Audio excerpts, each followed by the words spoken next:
แต่ว่าเป็นซีนที่ใส่หน้ากากเหมือนกัน จริงเหรอทำไมอ่ะเพราะ เพราะ ว่า ว่าผมรู้สึกว่าตัวละครซินกับตัวละครไอซ์มีความต่างกันจริงแต่ผมรู้สึกว่าตัวซินเขาจะแบบอิโมชันแนลกว่า นิดนึงกับสิ่งนี้ ไม่ถูกผม นิดนึง ผมเขาแก้เขาก่อนดิ เราสามารถทำงานอย่างอื่นแทนนี่ได้นะ แก้หน่อยยินดีต้อนรับเข้าสู่รายการทอล์กสลองภัตตาคารสนทนามิชลินควิซโชว์นะจ๊ะที่ทุกคนจะไม่อิ่มสำราญกับทุกเมนู แต่พวกเขาจะไม่รู้ว่าคำถามคืออะไรนั่นเองยินดีต้อนรับจ้ากับเต้ เต้ครับ สวัสดีครับ พี่จะเรียกไอซ์ สวัสดี พี่ ครับ จะเรียกติดตัวละคร ได้เลยครับ จะเป็นเซนจะเป็นไอซ์ตลอดเห็นไหมพี่ติดตัวละครตลอดตากับเต้นะจ๊ะ ครับผม โอเค เพราะฉะนั้นวันนี้สิ่งที่พี่จะคุยอย่างแรกเลยคือเป็นเวลคัมดิสของพี่ ครับ เป็นคำถามที่พี่เตรียมมาเองทอล์กสรองของเราจะมีจานคำถามทั้งหมด 10 จาน แบ่งออกเป็น Welcome Dish เครื่องดื่ม อาหารเรียกน้ำย่อย อาหารจานหลัก ของหวาน และ Large Dish ทุกคนจะต้องตอบคำถามจากเมนูที่เลือกขึ้นมา แต่ถ้าหากยังรู้สึกไม่อยากทานคำถามง่ายไป หรืออยากท้าทายมากกว่านี้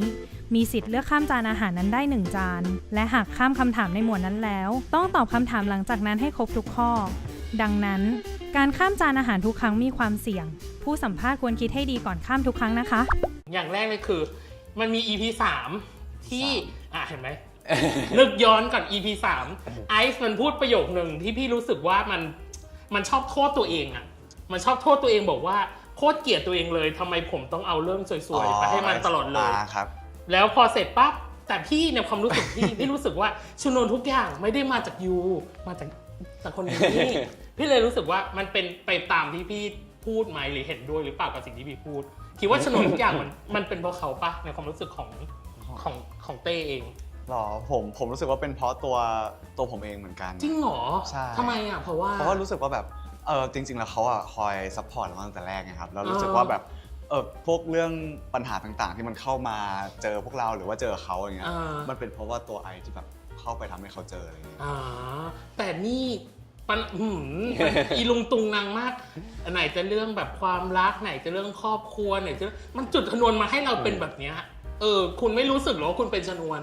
จริงๆผมรู้สึกว่าโดยตัวเซนนะก็รู้สึกเหมือนกันว่าอาจจะเป็นเพราะเซน อ่า คือแต่ผมว่าใน EP 3 คือเซนก็ตอนนั้นเขารู้แล้วว่าสุดท้ายแล้วเป็นพ่อเขาผมรู้สึกว่าเขาก็เลยรู้สึกว่าอยากทำอะไรให้ไอแบบทุกอย่างเลย เพราะว่าเขารู้อยู่แล้วว่า ผมว่าส่วนหนึ่งก็มาจากตัวเซนเหมือนกัน เหมือน ครับ กันใช่ไหมอุ้ยมองกันคนละมุมงั้นพี่ถามต่อ แล้วในความรู้สึกของเรารู้สึกว่าเรื่องเนี้ยมันมีเกี่ยวข้องกับความเป็นแนวดนตรี ครับ เกี่ยวข้องกับความเป็นเพลงค่อนข้างเยอะ คุณคิดว่าตัวละครของคุณทั้งเซนและไอเองมูดแอนโทนหรือเราได้มีเซตแบบเพลงในใจของเราไหมหรือแนวดนตรีของเราไหมว่ามันจะเป็นตัวแทนของเราหรือตัวแทนของตัวละครเป็นแบบไหนเซนเป็นแนวดนตรีแบบไหนหรือเป็นเพลงแบบไหนหรอหรือไอซ์เองเป็นแนวดนตรีแบบไหนหรือเป็นเพลงแนวไหน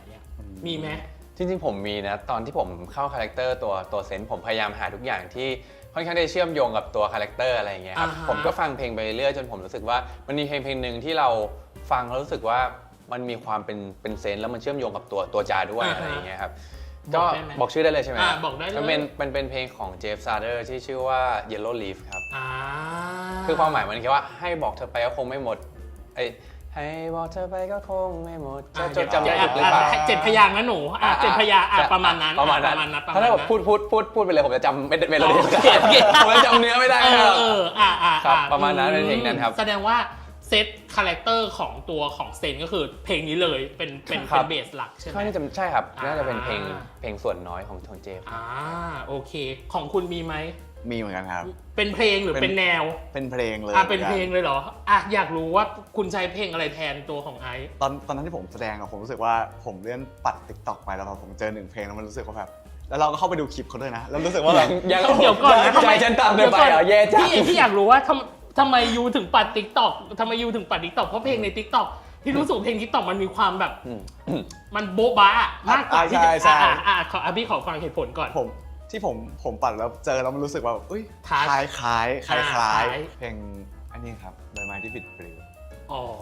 โอเคปลิดปลิวเคว้งคว้าง โอเคหรอทำไมคุณถึงคิดว่ามันคล้ายขนาดนั้นนะ เพราะว่าตอนที่ช่วงแรกที่ผมเขาเรียกว่าอะไรครับทำการบ้านกับตัวละครไอซ์ผมรู้สึกว่าชีวิตเขาแบบว่าปิดปลิวเคว้งคว้างไม่เหลือใครเลยอะไรอย่างเงี้ยแล้วพอผมฟังเพลงผมแบบรู้สึกว่าแบบ เข้าใจในมุมมองเขามากขึ้นว่าการไม่เหลือใครเป็นยังไงแล้วผมก็เลยเข้าไปดูสิ่งที่พี่ใบเฟิร์นเขาทำอะไรอย่างเงี้ยครับมันแบบว่าโอเค รีเลทกับ ใช่ เรา คบ ประมาณนึง ใช่ โอเค แล้วตอนงั้นพี่ถามจาอีกนิดนึงแล้วตัวของ Yellow Leaf เนี่ยอะไรที่ทำให้เรารู้สึกว่าเราคลิกกับมันมากที่สุดที่มันเชื่อมโยงกับตัวละครเซนที่เราเล่น ผมว่าน่าจะเป็นเรื่อง mood and tone หรอ ด้วยการใช้เสียงของเจฟนะครับ อ่า ด้วยความมันเป็นเสียงกึ่งเต็มกึ่งหลบมัน ครับ มันให้ความรู้สึกแบบเหงาแล้วดนตรีมันคือความเหงาที่รู้สึกว่ามันเหมือนว่าเนื้อเพลงมันจะสื่อถึงแบบว่าอดีตที่มันแบบว่าเคยดีแต่ตอนนี้แบบว่ามันกลายเป็นความทรงจำไปแล้วอะไรแบบนี้ครับใช่ โอเค อันนี้คือจานที่พี่เตรียมมา เพราะฉะนั้นอันแรกที่จะเกิดขึ้นคือเซตที่พวกคุณจะเลือกตอบคำถามของพี่ อย่างแรกเลยคือเครื่องดื่มมี2เครื่องดื่มให้เลือก1เครื่องดื่มเราจะตอบคำถามนี้ร่วมกันทั้งคู่ อ๋อโอเคครับ มี2เครื่องดื่มให้เลือกมีน้ำมะพร้าวกับโกโก้ร้อนให้คุณเลือกคุณจะเลือกน้ำมะพร้าวหรือโกโก้ร้อน เอาน้ำมะพร้าวครับ โอเคนะโอเค น้ำมะพร้าวเป็นคำถามเกี่ยวกับซีรีส์คำถามเกี่ยวกับซีรีส์น้ำมะพร้าวคือในซีรีส์ The Love Never Says ฉากนั้นยังเป็นเธอ คุณตั้งใจกับเรื่องนี้หรือสิ่งนี้มากที่สุดหนึ่งเรื่องที่คุณตั้งใจหรือแบบใส่ใจกับสิ่งนี้มากที่สุดกับซีรีส์ คาแรคเตอร์เลย จริงเหรอ ใช่ผมคุยแบบทำกับพี่ตีมาพี่ตีบอกว่าไม่เคยมีใครถามฉันเยอะขนาดนี้ จ มา ริง ก่อน เหรอหมายถึงว่าในการหาแบ็กกราวด์ตัวละคร ใช่ครับในแบ็ก ตัว ก ละ รา คว ร ด์ เซนเนี่ยเหรอ ที่แบบไม่เคยมีมาก่อน ที่แบบว่าไม่ได้เขียนในบทไม่ได้อะไร แต่ผมพยายามเขียนไปให้เยอะที่สุดเขียนแบบทุกอย่างที่แบบนึกออกทุกอย่างที่รู้สึกว่ามันอยู่ในองค์รวมของความเป็นตัวคาแรคเตอร์อะไรเงี้ยใช่ครับจนส่งไปให้พี่ตีถามว่านี่แกแบบหมกมุ่นแบบนี้แต่แบบว่าไม่เคยมีใครถามฉันขนาดนี้มาก่อนอะไรแบบนี้เลยครับ ขอหนึ่งเรื่องได้ไหมที่แบบเราเซอร์ไพรส์กับตัวละครนี้มากที่เราอาจจะหาเองก็ได้ หรือพี่ตีเสริมมา ครับ แล้วเรารู้สึกว่าอุ๊ยเราไม่เคยคิดมุมนี้มาก่อนอย่างเงี้ย หมกมุ่นมากๆได้เป็นจุดเปลี่ยนตัวละครที่จากที่เขาเคยสดใสกลายเป็นนิ่งใน หมด ใน ใช่ไหม หมดในปัจจุบันนะครับ เต้นล่ะ อาจจะ ตั้งใจหรือใส่ใจกับสิ่งนี้มากที่สุดในเรื่องนี้ คือผมอะรู้สึกว่าเป็นปีที่ผ่านมาของผมให้ทั้งปีให้กับซีรีส์เรื่องนี้เลย จริงเหรอ ใช่ผมรู้สึกว่าแบบเวลาว่างผมก็จะแบบสมมติว่าผมมีวันว่าง1วันก็คือผมจะต้องไปออกกำลังกายเพื่อแบบเตรียมความพร้อมอะไรเงี้ยแล้วผมเป็นคนเขาเรียกว่าครับเป็นคนแบบว่า ตั้งใจ ออฟเซสกับเขาเรียกว่าหมกมุ่น อ่า กับ อ่า กับแบบว่าเรื่องของแบบรูปลักษณ์ตัวเองมากเพราะว่าผมอะ อ๋อ เคย โอเค เคยอ้วนมาก่อนครับแล้วมันเลยจะแบบ อืม รู้สึกไม่มั่นใจอะไรเงี้ย อือหือ มันเลยทำให้ผมรู้สึกว่าแบบผมโฟกัสไปที่เรื่องนั้นยะ คือเตรียมความพร้อมหน้าฟิสิกอลร่างกายของตัวเอง ใช่ มากที่สุดในเรื่องนี้ เขาเรียกว่าอะไรครับแบบ อืม จริง ๆ แล้วผมแบบเป็นคนที่มั่นใจยากมากอะ อ่าฮะ แล้วพอแบบมันก็เลยแบบว่ามาโฟกัสตรงนี้ครับแต่ว่าเรื่องบทก็ ก็ ใส่ โฟ ไปเยอะ กั เหมือนกัน สใช่อ่ะพี่คือว่าทุกคนน่าจะโฟกัสบทแหละแต่ว่ามันก็จะมีเรื่องอื่น อันนี้อ่ะในเรื่องทำกันบ้านหาตัวละครไม่เป็นอันนี้คือในเรื่องฟิสิกอลในเรื่องแบบความแบบที่เราต้องเวทเทรนนิ่งเพื่อเตรียมตัวกับตัวละครตัวนั้น ซึ่งพี่ก็อ่ะเข้าใจได้เมคเซนอยู่โอเค อันนี้คำถามแรกเบาๆ คำถามต่อไปเนี่ยสิมันจะเข้าสู่สเต็ปเรียกน้ำย่อยนี่แหละอ่ะ ครับ มี2 จานให้เลือกจาก ครับ 3 จาน อย่างแรกเลยคือในซีรีส์คุณทำอะไรกินด้วยกันอะ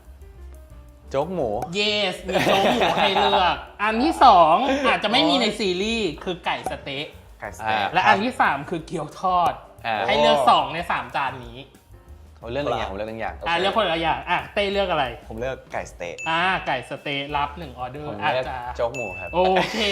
รับ1ออเดอร์อย่างแรกเลยคือเป็นคำถามไลฟ์สไตล์ทั่วไปกับอีกอันหนึงคือเป็นคำถามซีรีส์ ครับ เอาคำถามซีรีส์ก่อนดีกว่าไลฟ์สไตล์ทั่วไปเดี๋ยวค่อยว่ากัน อย่างแรกเลยคือเอาโจ๊กหมูก่อนโจ๊กหมูเป็นคำถามเกี่ยวกับไลฟ์สไตล์ทั่วไป ครับ มีเรื่องไหนไหมที่คนมาเข้าใจ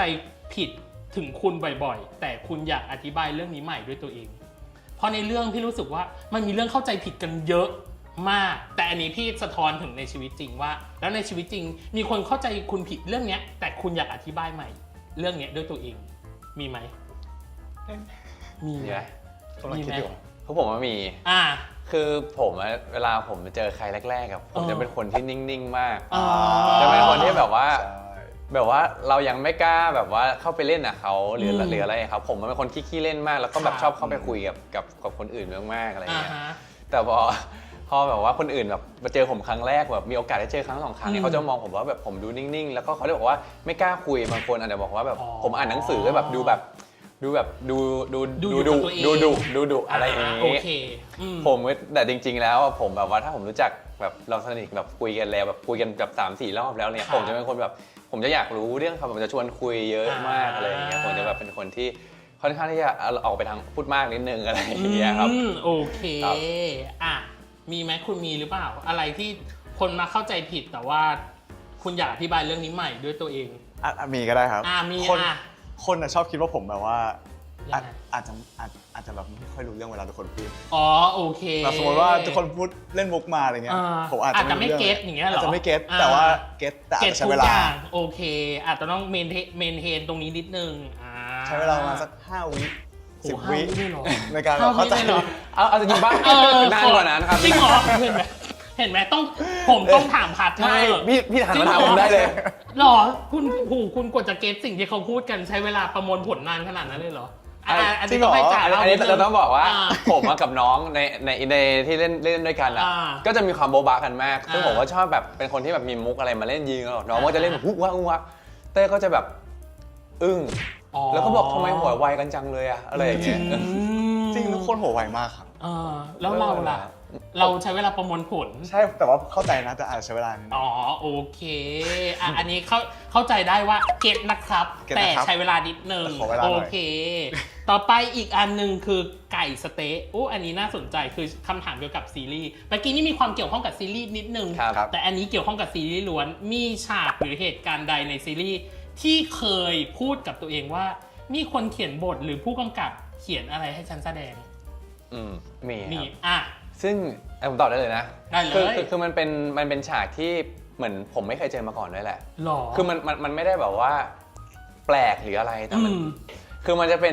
ป็นฉากที่จะไปในย้อนยุคครับแล้วมันจะเกี่ยวกับการที่เราเหมือนต้องใส่หน้ากากโขนในตอนกลางคืนหรือตอนกลางวันอะไรก็แล้วแต่แล้วก็มัน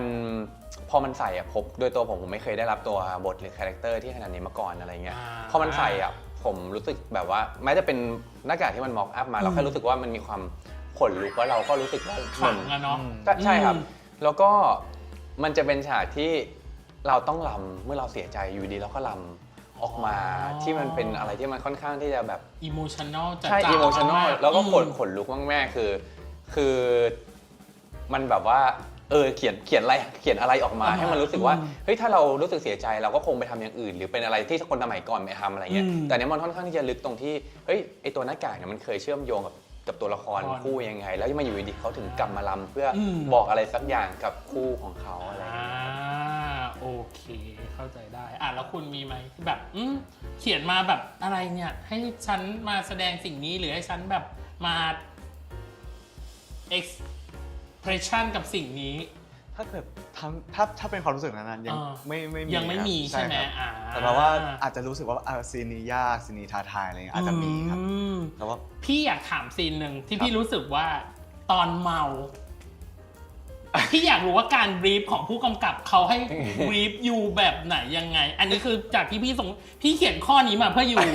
พี่อยากรู้ว่าฉากตอนเมาเขาบรีฟคุณแบบไหนจริงป่ะพี่จริงเขาไม่ได้บรีฟจริงเหรอนึกว่าจะบรีฟจริงเหรอจริงเหรออันนี้คือเล่นแบบอิมพอไว้สดจริงเหรอการเมาเป็นไงนะไม่เพราะว่าไดอะล็อกมันมีไดอะล็อกอยู่ในนั้นเนาะแต่คืออิมพอไว้พี่รู้สึกว่าไดอะล็อกมันอาจจะไม่ได้แบบเป๊ะแบบขนาดนั้นมันก็คือต้องเล่นตามนู่นนั่นนี่ไปแต่นี่ไดอะล็อกอยู่เป๊ะมากเป๊ะด้วยเราต้องเล่นตอนเมาด้วยที่มันเหมือนมีสติด้วยอ่ะไม่อิมพอไว้สดทุกอย่าง everything ใช่ครับแบบว่าเขาไม่ได้บีบมาเลยโอเคโอเคประมาณนี้สำหรับเรียกน้ำย่อยต่อไปนี่แหละอาจจะยากขึ้นมานิดนึงครับผมจานหลักตั้งสติ1 2 3ใช้เวลาพี่เข้าใจเทคไทม์ได้ใช้เวลาได้เทคไทม์ได้จานหลักมี4จานให้เลือก3จานอาจจะยากนิดนึงมี3จานด้วยกันอย่างแรกเลยคือมีราดหน้าหมูนุ่มให้เลือกอันที่2คือข้าวผัดหมูเค็มอันที่3คือสปาเกตตี้ซอสเนื้อและอันสุดท้ายคือกะหล่ำปีผัดน้ำปลามี4ให้เลือก3ข อกระหล่ำปีผัดน้ำปลา โอเค ก่นลย 1 รับ สปาเกตตี้ซอสเนี่ยครับ 2 รับ อีกอันหนึ่ง อีกอันหนึ่งให้คุณเต้ จำเมนูได้ไหมเนี่ย มีราดหน้ากับข้าวผัดหมูเค็มข้าวผัดหมูเค็ม เนาะไม่เอาหมูเค็ม แล้วแต่ ราดหน้าใช่ไหม ครับ โอเค หมูเค็มเลย อย่างแรกเลยคือถามก่อนกระหล่ำปีผัดน้ำปลาเป็นคำถามซีรีส์ฉากไหนตอนถ่ายทำที่ทำให้ทั้งคู่รู้สึกอินเข้าใจและเห็นใจตัวละครมากที่สุดทำไมถึงเป็นฉากนี้ ผมเป็นฉากเดิมเป็นฉากที่ผมเล่าไปก่อนนะ จริงเหรอ ใช่เป็นฉากที่อย่างที่บอกพอเราไม่เคยเจอครับผมรู้สึกว่าพอเรายิ่งใส่หน้ากากที่มันเป็นโขนเข้าไปอีกมันยิ่งรู้สึกว่ามันแบบด้วยวัฒนธรรมไทยเราเนาะไม่รู้สิผมรู้สึกว่าพอใส่แล้วมันมีความรู้สึกเข้ามาแล้วมันทำให้รู้สึกคือขนาดมันเป็นภาพยนตร์ตอนซีรีส์ ได้ไหม ผมไม่รู้ผมไม่เคยองค์ลง โอเคมันถือว่ามันมีความแบบอินเนอร์ มันมีความอินเนอร์ สวมอยู่ แล้วใช่ครับ ข้างใน เรารู้สึกว่ามันมีความรู้สึกที่แบบว่าที่อยู่แบบเวลาใส่หน้ากากหรือว่าทำอะไรอย่างนี้เลยใช่ก็รู้สึกว่านั่นเป็นอะไรที่รู้สึกว่าขณะนั้นมันเป็นแค่ตัวภาพยนตร์ในซีรีส์ด้วยนะเป็นอีกตัวละครหนึ่งที่อยู่ในซีรีส์อะไรเงี้ยก็ยังรู้สึกว่ามันในความรู้สึกพี่อันนี้พี่แชร์แล้วกันเนาะพี่มี2ฉากคือตอนที่ยูถูกขังในห้องพี่ก็ไม่รู้ว่าแบบแต่พี่รู้สึกว่าพี่เข้าใจแบบเห็นอกเห็นใจประมาณนึงกับอีกอันนึงคือตอนที่ยูหยิบปากกายูหยิบปากกาขึ้นมาที่แบบเหยียบปากกาแล้วมันแตกอันนั้นก็เข้าใจแล้วก็เริ่มเห็นอกเห็นใจตัวละครมากพี่อยากรู้ว่า2ฉากนี้อันไหนยากกว่ากันในการทำงานของทั้งจ่าครับผมว่าเป็นฉากโดนขังโดนขังเหรอใช่โดนขังจริงเหรอมันเป็นความรู้สึกว่าถ้าเรามองไปในตัวละครตอนนั้นคือเราไม่รู้อะไรเลยเราไม่รู้ว่าเราผิดอะไรเราไม่รู้ว่าทำไมพ่อถึงไม่ชอบไอเราไม่รู้ว่าแบบเกิดอะไรขึ้นสิ่งที่เราทำได้คือตอนนั้นเราเป็นเด็กด้วยสิ่งที่เราทำได้อย่างเดียวคือเราก็โวยวายแล้ว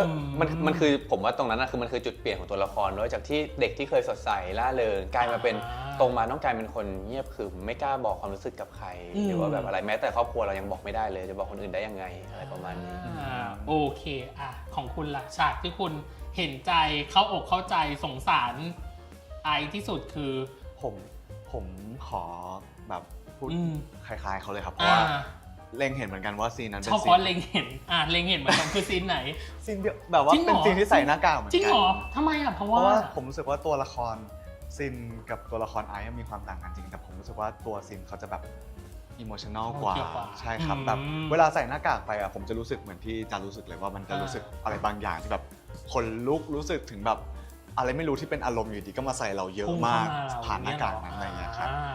เหมือนกันพี่ก็มีฉากที่ทำให้เรารู้สึกเห็นอกเห็นใจตัวละครคือฉากตอนที่คุณเช็ดประตูครับพี่อยากรู้ว่าตอนนั้นเราทำงานกับฉากเช็ดประตูยังไงมันเป็นพี่รู้สึกมันมี2อารมณ์คือมันเหมือนจะโกรธแต่มันก็ดูเหมือนไม่โกรธมันอะไรไม่รู้ตอนนั้นเต้ทำงานไงกับฉากเนี้ยมันเหมือนเขาบีบมาเหมือนแบบพี่เขาบอกว่าเหมือนเป็นฟีลเหมือนแบบเรารู้สึกโกรธด้วยกับคนที่มาทำเราอะไรอย่างเงี้ยครับแล้วก็รู้สึกว่าอีกอันนึงก็คือรู้สึกแบบเหมือนแบบพอฉากถัดไปเราจะต้องเข้าไปแล้วเราไปเจอเซนอีกเหมือนแบบว่าเราก็รู้แล้วแหละว่าสิ่งนี้ทำให้เซนเขาได้รับผลกระทบไปด้วยมันเลยมี2อารมณ์ครับคือเหมือนแบบโกรธที่คนมาทำด้วยอีกอันนึงก็คือแบบว่าอาจจะเป็นเหมือนแบบเซนโดนไปด้วยอะไรอย่างเงี้ยครับโทษตัวเองอีกแล้วใช่ครับเพิ่งจบตัวของกะหล่ำปีผัดน้ำปลาไปต่อไปเราอาจจะเลื่อนขึ้นมานิดนึงคือราดหน้าหมูนุ่มอันนี้เป็นคำถามไลฟ์สไตล์ทั่วไปในเรื่องคือมันมีเรื่องที่แบบมีความไม่ยอมคุณจะไม่ยอมกับเรื่องนี้แบบแน่ๆเช่นไอ้บอกว่าก็ไม่ยอมให้ใครมาแบบวุ่นวายกับชีวิตมากหรือจาเองก็รู้สึกว่าฉันก็แน่วแน่กับชีวิตของตัวเองมากๆพี่เลยอยากถามอันนี้เป็นไลฟ์สไตล์ทั่วไปเรื่องไหนในชีวิตคุณที่คุณจะบอกกับตัวเองเลยว่าจะไม่ยอมแน่ๆถ้ามันเกิดขึ้นกับคุณจริงๆหมายถึงว่า based on อาจจะ based on ก็ได้หรือเรื่องในชีวิตจริงก็ได้ที่คุณจะไม่ยอมกับเรื่องนี้แน่ๆถ้ามันเกิดขึ้นกับคุณผมว่าจะเรื่องแบบถ้า based on ที่ไอเจอนะครับผมรู้สึกว่าผมจะไม่ยอมโดนแบบบังคับถ่ายแบบเหมือนไออะไรเงี้ยผมจะทำวิธีทางให้แบบหนีออกไปหรือว่าแบบบางทีเราอาจจะแบบสุดๆไปเลยอะไรเงี้ยแบบว่าเราแบบเป็นตายก็ตายวะสู้ๆอะไรเงี้ยไปก่อนเลยก็คือจะไม่ยอมโดนให้โดนแบล็กเมย์ด้วยสิ่งนี้เด็ดขาดใช่ครับหรือว่าถ้าเกิดว่าเป็นอย่างคุณพ่อเขาใช้หนี้ใช่ไหมครับแล้วเราต้องใช้หนี้แทนพ่อเราอาจจะไม่ใช่ หนีเลยเพราะว่า หนีเหรออยู่ไงอยู่จ้า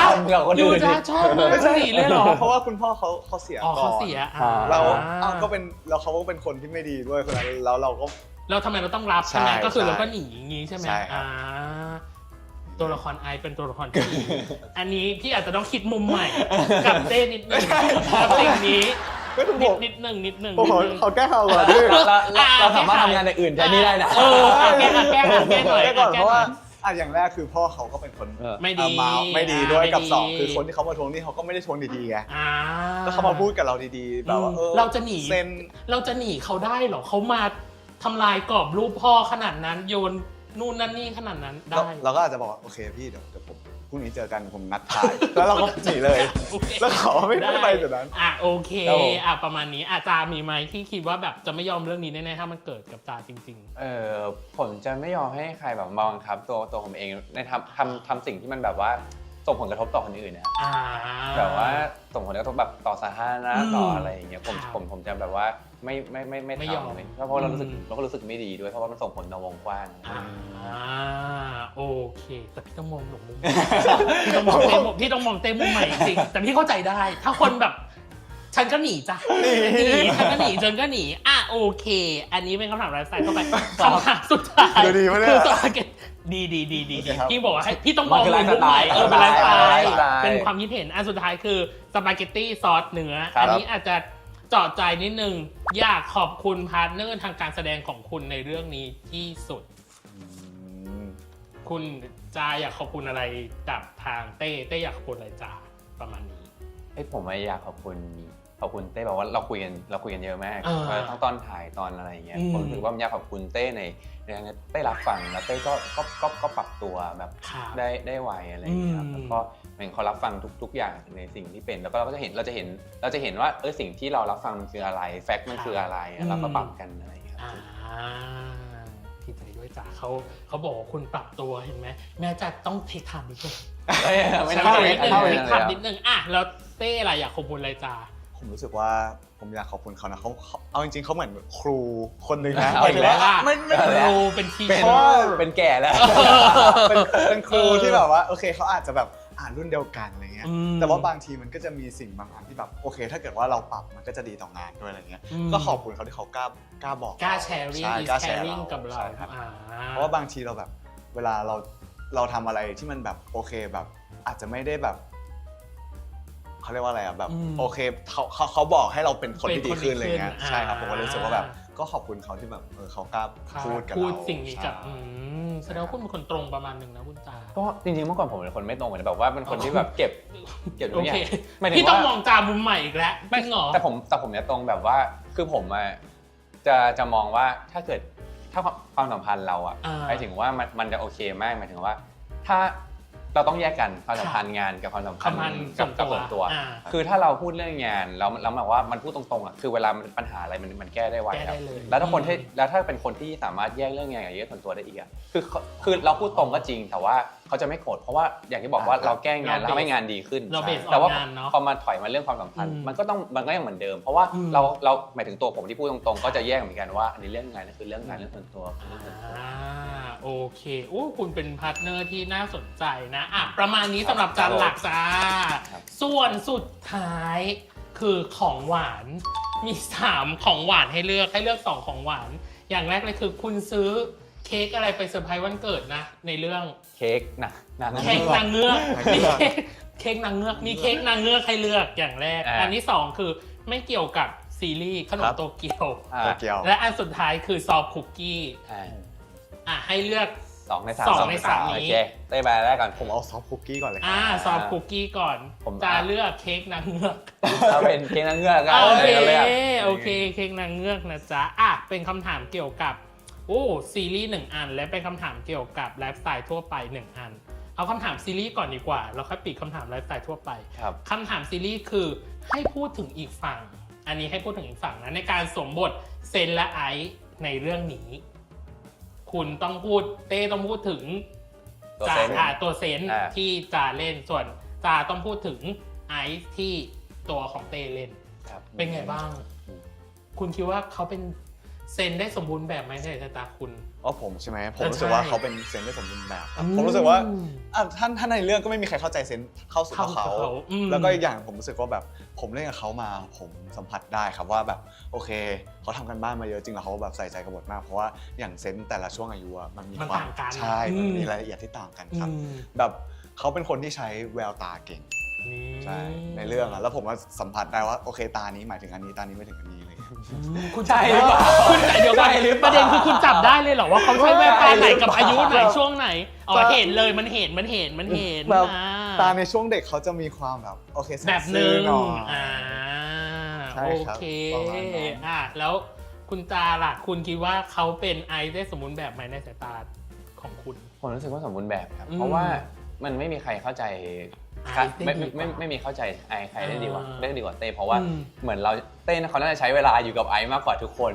นอกนั้นก็น่าจะเป็นทีมเขียนบทเลยโอเคผมว่าเป็นอะไรที่ค่อนข้างที่จะแบบเดี๋ยวที่บอกสมบูรณ์แบบครับเพราะว่ามันค่อนข้างที่จะซับซ้อนด้วยแล้วเขาเล่นแววตาได้ดีไหมไอซ์ในตาผมไปใจไอซ์ในแต่ละช่วงเวลาพี่ต้องถามคำถามนี้เพราะเขาบอกว่าคุณใช้แววตาได้ดีแล้วคิดว่าในบทของไอซ์เขาคิดว่าเขาทำอะไรได้ดีในสายตาคุณจริงๆผมว่าไม่ได้เวลาผมอยู่หน้าซีนนะผมจะไม่ได้สังเกตแบบว่าการแบบเขาเรียกภายนอกเลยผมจะแบบว่าดูที่แบบว่าความต้องการคืออะไรอย่างนี้เลยผมรู้สึกว่าถ้าพูดถึงว่าคือตัวละครไอมันจะมีความซับซ้อนในด้านของคือพูดตรงๆแต่ว่าจะมีความเศร้าอยู่ข้างในอะไรอย่างเงี้ยผมว่าเขาก็แสดงออกมาได้ดีครับนี่เพราะฉะนั้นแววตากับอินเนอร์ข้างในอย่างที่จาบอกไปกี้นี้นั่นเองส่วนสุดท้ายคำถามสุดท้ายอันนี้น่าสนใจเป็นคำถามไลฟ์สไตล์ทั่วไปจงเลือกระหว่าง A กับ B มีให้เลือก A กับ B คุณต้องเลือกอยู่ฝั่งใดฝั่งหนึ่งครับผมเป็นบทอันนี้เป็นบทที่พี่รู้สึกว่าถ้าสมมติได้รับบทบาท2บทบาทนี้คุณอยากเลือกบทบาทไหนระหว่างบทหลอนคนดูด้วยสายตาเดียวทั้งเรื่องหรือบทที่ทำให้คนเชื่อว่าเป็น5คนในร่างเดียวอันนี้เลือกเลยฮะเลือกเลยแล้วบอกเหตุผลด้วยหน่อยว่าเพราะอะไรผมเป็น5คนในร่างเดียวเพราะผมพอพี่พูดคำถามเนี้ยผมนึกถึงเรื่องหนึ่งที่ผมเคยดูมานั่นคือDead Game ครับอ๋อโอเคที่ดูไหมดูมันคือตัวละครที่ถูกปั้งไปหมดแล้วก็มันจะมีแต่ละร่างที่เกิดมาแต่ละอยู่คือผมรู้สึกว่านั่นเป็นสิ่งที่ยากมากที่จะให้นักแสดงเข้าใจในตัวคาแรคเตอร์เดียวใช่ครับผมว่ามันเป็นอะไรที่แบบน่าสนใจแล้วก็ท้าทายมากแต่อันแรกกับตอนแรกผมก็คิดอยู่หรือว่าเป็นอันแรกที่สายตาเดียวแต่ว่าเป็นหลอนคนดูทั้งเรื่องใช่ผมรู้สึกว่ามันก็เป็นอะไรที่ท้าทายเหมือนกันแต่ว่าเหมือนผมเคยดูเรื่องนี้มันก็เลยแบบเป็นเราเลือกอันนี้ใช่โอเคคุณจ๊ะผมขอเลือก A หรือ B ครับหรอ5คนในร่างเดียวหรอทำไมผมรู้สึกว่าแบบแต่ละคนเรามันมีคาแรคเตอร์ข้างในแบบเยอะอยู่อะไรเงี้ยเหมือนแบบว่าเราอยู่กับคนนึงเราก็จะใช้อีกคาแรคเตอร์นึงเราอยู่อีกคนนึงเราใช้คาแรคเตอร์นึงผมเลยรู้สึกว่าแบบถ้างั้นแบบว่าถ้าเกิดว่าได้ลองเล่นแล้วเราได้ลองค้นพบตัวเองว่าเรามีคาแรคเตอร์อะไรบ้างที่แสดงออกมาผมรู้สึกว่าแบบก็ท้าทายดีครับแล้วก็รู้สึกว่าแบบผมเคยดูหนังอันนึงเหมือนกันที่เขาแบบว่ามีคนหลายบุคลิกในหนึ่งร่างผมก็เลยรู้สึกว่าแบบชอบมากเพราะว่าอย่างพี่เขาแสดงออกมาเขาก็แบบเห็นชัดเลยว่าคนนี้เป็นอย่างนี้คนนี้เป็นอย่างนี้อะไรเงี้ยก็เลยน่าสนใจครับแล้วถ้ามีบทนี้คุณคิดว่าคุณจะชูสไหมถ้าสมมติอยู่ดีมีคนติดต่อผมอยากเล่นมากผมชอบชูสนะโอเคประมาณนี้ทุกคนทำทั้ง2คนทำได้ดีนะสำหรับวันนี้นะสำหรับของหวานนะจ๊ะเป็นไงบอกแล้วว่าอย่าเลือกเค้กนางเงือกบอกแล้วชอบนะโอเคบอกแล้วว่าอย่าเลือกเค้กนางเงือกโอเคประมาณนี้ส่วนสุดท้ายคือ last dish ของพี่ง่ายที่สุดเลยจานนี้ช่องทางการติดตามซีรีส์ครับผมนะ The Love Never Set นะจ๊ะฉากนั้นยังเป็นเธอฝากกับกล้องได้เลยจ้าก็ฝากไว้นะครับiQIYI Original The Love Never Set ฉากนั้นยังเป็นเธอครับตอนนี้ก็ใกล้จบแล้วก็ฝากทุกคนติดตามด้วยนะครับใช่ครับถ้าเกิดว่าใครอยากดูนะครับดูตั้งแต่ EP 1 เลยแล้วก็มาดู EP สุดท้ายพร้อมเราได้กันนะครับในโรงนะครับใครที่อยากดูเนี่ยก็ดูได้เลยนะครับที่แอปพลิเคชัน iQIYI หรือว่า www.iq.com นะครับรีบดูนะครับแล้วก็มาดู EP Final ด้วยกันนะครับโอเคยังวันนี้ขอบคุณทั้งคู่มากนะครับขอบคุณนะจ๊ะแต่ยังไงวันนี้พี่ยังไม่ให้กลับครับผมพี่ขอเล่นเกมกับทั้งคู่หน่อยเป็นเกมที่เกี่ยวข้องกับความลับของทั้งคู่แต่ขอเล่น เกมนี้หน่อยนะจ๊ะกับช่วง View Please ยังไงฝากติดตามได้ในคลิปหน้านะจ๊ะวันนี้พี่ขอบคุณทุกคนนะจ๊ะที่ติดตามชมนะจ๊ะคลิปของจาราเต้ในวันนี้ก็ยังไงอย่าลืมกดไลค์กดแชร์กด Subscribe ช่อง Mingle Channel ของเราด้วยนะจ๊ะยังมีคอนเทนต์ดีๆวาไรตี้อีกเพียบอยู่ในช่องนะจ๊ะอย่าลืมกดไลค์กดแชร์กด Subscribe ไว้ด้วยสำหรับวันนี้ทอล์กสลองกับจาราเต้ต้องขอลาไปก่อนนะจ๊ะครับผมบ๊ายบายเจอกันจ้าสวัสดีครับ สวัสดีครับ